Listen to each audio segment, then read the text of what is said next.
Wheat School on RealAgriculture.com is brought to you by Syngenta Canada, Alberta Wheat Commission, and C&M Seeds.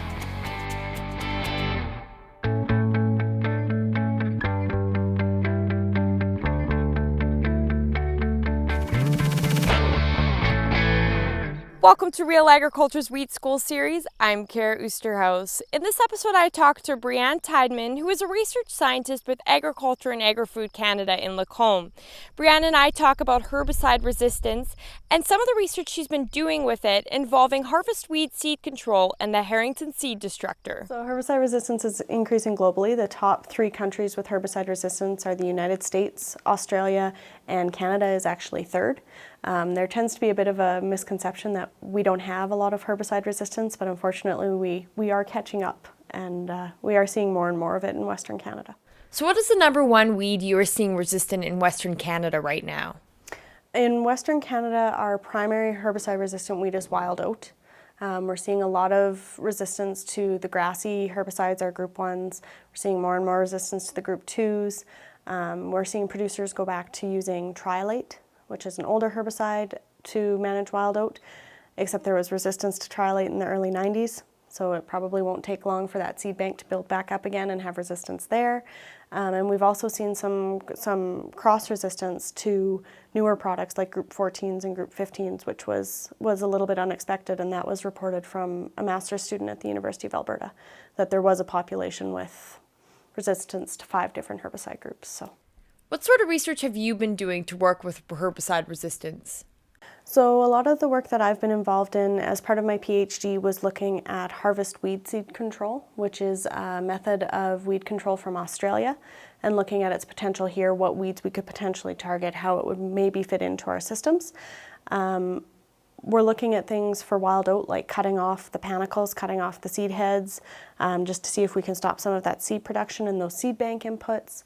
We're working on a rotational study looking at different crop rotations, different seeding rates, and different harvest timings, trying to manage the weeds that way as well. So is the harvest weed seed control method already being implemented in Western Canada? There's not as much implementation here. There's implementation in the United States, actually. In Arkansas, we've got people taking on a lot of the different methodologies of weed seed control. We're doing research trials starting this summer with the Harrington seed destructor, field scale trials that we'll be putting out, trying to show how it could fit here.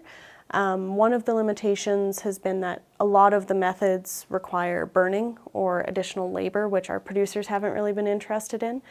The integrated Harrington seed destructor, though, has recently been released, and we're hoping that because it doesn't require towing, it doesn't require burning, it doesn't require a lot of those extra labors, we're hoping that might be more palatable to producers, that they might be more interested.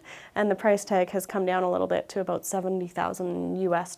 So it's getting a little bit more enticing for them to start looking at it. And I think as our resistance problem continues to grow and continues to be more and more of a problem, we're going to start seeing producers looking for other options, and that happens to be one of them. For producers that may not know about the Harrington seed destructor, can you explain a bit about it? I can. So the Harrington seed destructor, the original version of it was a tow-behind unit that had a cage mill in it. And cage mills have been used for crushing coal and things like that for years and years and years. And the idea is that when we harvest in a field, most of our weed seeds are in the chaff fraction of our combine, what's coming off the sieves, and we basically broadcast that back onto the field. And what the seed destructor does is it takes that chaff fraction, puts it into a cage mill, and it basically gets impacted to the point that it gets ground to a really fine dust. So the idea is when seeds are in itty-bitty little pieces, they're no longer going to grow and produce weeds the next year. And so that's been the idea of this Harrington seed destructor. The integrated version is actually going from a tow-behind unit to it gets built right into the back of the combine. So you no longer have to tow anything. It takes about 80 horsepower from your combine, but it's built right into the combine, and you don't even really notice it's there, besides the really high-pitched noise jet engine sound from it. But other than that, it doesn't slow down the harvest. Where can farmers go for more information? So there's actually quite a bit of information available online. there's the Integrated Seed Destructor has a website, it's ihsd.com. There's lots of information on there. There's also another tool that's come out very similar to the Seed Destructor called a Seed Terminator, which also has a website. It's kind of competition to the Seed Destructor, which was just launched at the end of January. The Australian Herbicide Resistance Initiative has a lot of information online. They've been the ones who have really been doing the initial research and proofing a lot of these technologies in Western Australia. And people can always contact me as well. They're more than welcome to touch base and talk to me as well. Is there anything you'd like to add about the research you've done so far?